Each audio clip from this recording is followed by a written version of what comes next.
Salat itu telah kita uraikan di awal bahasan kita, punya 5 manfaat. Orang salat itu pasti mendapatkan 5 manfaat ini. Jadi kalau orang salat tidak mendapatkan 5 ini, atau 1 di antara 5, berarti salatnya ada yang tidak tepat. Minimal 1 di antara 5 mesti dapat. Jadi kalau yang 5 ini apalagi berkumpul dalam diri kita, ini menunjukkan 100% salat kita diterima oleh Allah Subhanahu wa taala.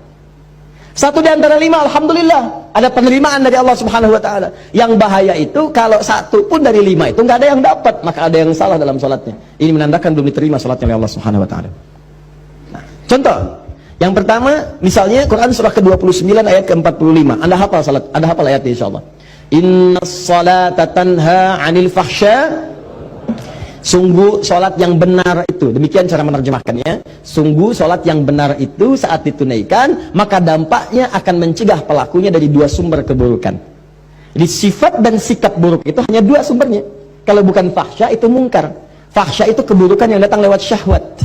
Maaf ya, pornografi, porno aksi, LGBT, kata-kata jorok, gambar-gambar yang seperti itu fahsya namanya.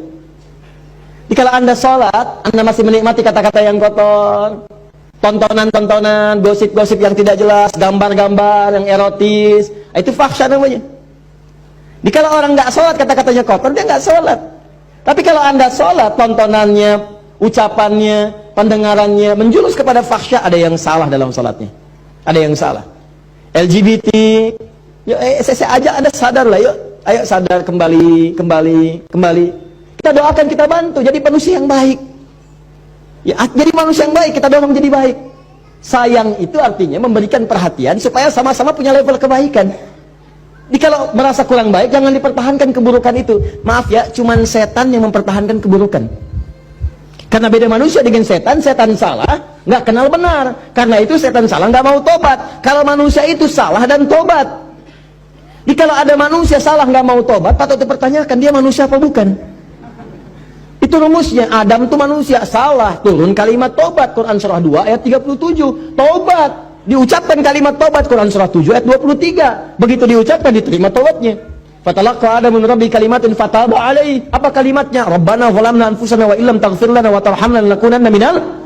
Begitu diucapkan, diterima tobat. Setan salah, diberi kesempatan tobat. Quran surah 7 ayat ke-12. Kata Allah, ma mana'aka alla tasjuda idh amartuk. Hei kamu setan, kamu salah, saya perintahkan nggak mau sujud. Kenapa nggak mau sujud? Itu kan perintah saya. Itu kalimat kesempatan tobat nggak diambil. Apa jawabannya? Ana khairun minhu. Khalaqtani min nar wa khalaqtahu min tin. Saya lebih hebat daripada Adam. Saya diciptakan dari api, dia dari tanah. Nggak level. Dari api harus sujud kepada yang tanah. Marah Allah. Allah fakhruj. Keluar kamu. Keluar. Nah, jadi setan itu diminta tobat, diajak baik, nggak mau. Kalau manusia itu beda, diajak baik jadi baik. Ya, jadi kalau Anda misalnya mendapati keluarga, teman, kawan, kemudian dia salah, diajak untuk jadi baik, nggak mau, itu tandanya? Bukan. Tandanya dia sedang dipengaruhi oleh setan. Bukan tandanya dia setan. Ibu punya suami, diajak baik, papa jadi baik dong pak. Mama ini ngajarin papa. Setan. Bukan. Ada pengaruh di situ. Jelas ya? Balik sini. Jadi orang sholat itu pasti menjauh dari perbuatan fahsya, mungkar, keburukan yang diingkari oleh hati kita. Sumbernya nafsu perut dengan akal. Nafsu perut itu maaf, materi, mencuri, nafsu perut tuh, korupsi, kolusi, menipu. Nggak ada orang sholat nipu. Mustahil. Ini yang paling aneh, orang sholat dia ikut sholat baru takbir keluar mencuri. Wudu, habis wudunya apa? Apa kabar? Dipakai juga. Sholat takbir, begitu takbir khusyuk kelihatan. Rakaat pertama mundur, tas orang diambil. Ada yang mundur, kotak infak di bawah. Ada yang salah, mustahil. Orang sholat itu kalau habis sholat dia ingat Allah. Kalau orang ingat Allah mustahil bermaksiat. Quran surah 4 ayat 103. Fa idza qadaitumus sholata fadhkurullah. Kalau sholat kamu selesai, kamu akan ingat Allah. Jadi kalau orang ingat Allah nggak akan maksiat. Anda selesai sholat, pergi ke kantor, ya di musola, pulang, ba'da sholat, kembali ke pekerjaan. Maka saat bekerja nggak mungkin maksiat, nggak mungkin, mustahil. Nggak ada tangan mudah menggerakkan, angka bertambah, tanda tangan kwitansi dinambah, cek kosong, diisi nggak benar, broker macam-macam, itu mustahil orang sholat demikian, mustahil. Datang duduk, datang orang, Pak, ini Pak, tanda tangan. Mudah aja nggak ada. Dia akan lihat, Allah salah ini. Maaf Mas, saya malu dengan Allah. Kenapa? Tangan saya ini baru dipakai tahiyat, masa kemudian digunakan maksiat? Jari saya jadi tahiyat, nggak akan dipakai untuk maksiat. Silakan ambil. Begitu Anda katakan, diceritakan pahala oleh Allah. Pahala. Dan ingat ya, pahala itu bukan cuma lahir dalam perintah, tapi larangan.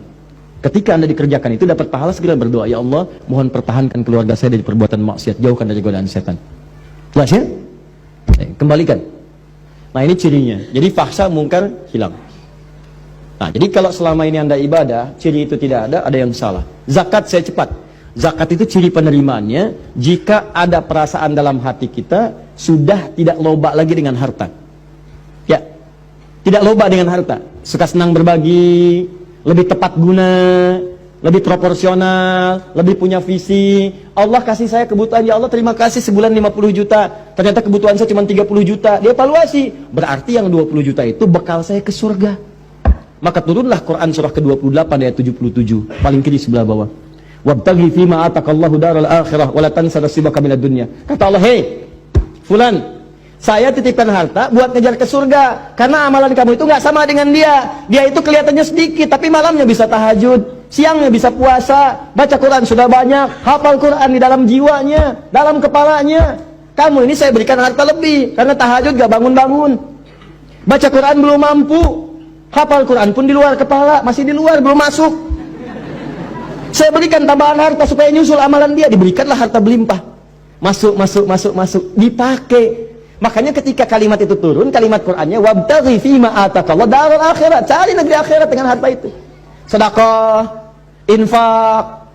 Makanya orang-orang yang telah lulus ujian dengan harta itu, jadi orientasi mengejar peningkatan omsetnya itu untuk jadi akhirat, Bu, Pak. Betul, bagaimana bisa zakat kalau nggak ada uangnya? Bagaimana bisa bersedekah kalau nggak ada uangnya? Setiap kita punya peluang, teman-teman, kalau bisa ya punya visi. Saya juga berusaha sama, walaupun cuma 3.000 misalnya, berusaha jadi uang tambahan 3.000 supaya bisa infak. Bagi 3.000 bagi dalam sebulan, sehari 100 nggak apa-apa. Sehari 100. Dan ikhlas tuh nggak usah pamer sama orang. Mau ngasih ke kotak infak cuma 100, nggak apa-apa, ikhlas, nggak usah pamer. Ya begitu dimasukin dalam Jumatan misalnya kan, bagaimana caranya supaya tidak terdengar oleh orang lain, ikhlas. Lega. Masuk. Nggak apa-apa, Allah nggak akan lihat kok nilainya. Berdasarkan keikhlasannya diberikan apa yang mungkin orang lain tidak dapatkan itu. Jelas ya? Teruskan kemudian, maaf. Puasa cirinya peningkatan takwa. La'allakum tattaqun. Itu sudah saya jelaskan. Kemudian haji dan umrah cirinya, ini yang sudah haji, maaf sekali. Kalau sudah haji berarti insyaallah ahli surga. Ya, kalau syarat-syarat diterimanya ibadah itu nampak dalam diri kita. Apa syaratnya itu? Disebut dengan birrun namanya. Birrun itu sifat baik yang muncul setelah yang jeleknya hilang. Makanya Anda dalam haji dan umrah, terutama haji, kan itu menghilangkan sifat buruk. Coba Bu, Ibu kan kalau haji, apa amalan pertama yang dikerjakan dalam haji? Wukuf kan? Wukuf di Arafah. Kenapa disebut Arafah? Mengenal kekurangan-kekurangan diri untuk mengenal Allah. Makanya sebelum berangkat haji itu, nih yang mau haji nanti ya, kan kami tiap tahun buka nanti pendidikan untuk manasik, bebas terbuka untuk siapapun. Jadi di antara caranya begini, sebelum berangkat catat dulu kekurangan kita, tuliskan. Lihat di cermin, kurang apa? Tanya suami, tanya istri, tanya anak, tanya tetangga, saya kurang apa? Papa, mama ini merasa tidak sempurna. Memang, misalnya. Bapak tolong dong Pak, jangan bercanda, sampaikan kekurangannya gitu kan. Ya sudah, ayo mama tulis nomor 1, tulis, gak apa-apa. Nomor 2, nomor 3, mama nomor 1 hapus aja, itu sudah nggak jadi. 2, nih kan, terus kan 3, bisa tuliskan, 4, terus diurut sampai selesai. Misal contoh kan, ya karena mama sudah berubah yang itu, nggak apa-apa, itu tinggalkan aja. Mama masuk ke yang selanjutnya, tulis itu 1, tuh sampai habis. Nah begitu sudah selesai, datangi anak. Begitu datangi tetangga, tanya. Begitu berangkat kemudian haji, datang ke Arafah, antum wukuf itu diam berkontemplasi, diam renungkan. Ya Allah saya salah, terjebak ya Allah, minta ampun. Datang ke Muzdalifah itu dikata izdalafa, sesuatu yang membuat terpeleset.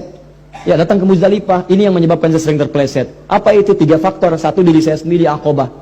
Yang kedua, lingkungan sekitaran yang dekat, disebut dengan wusta. Yang ketiga, yang jauh, ula.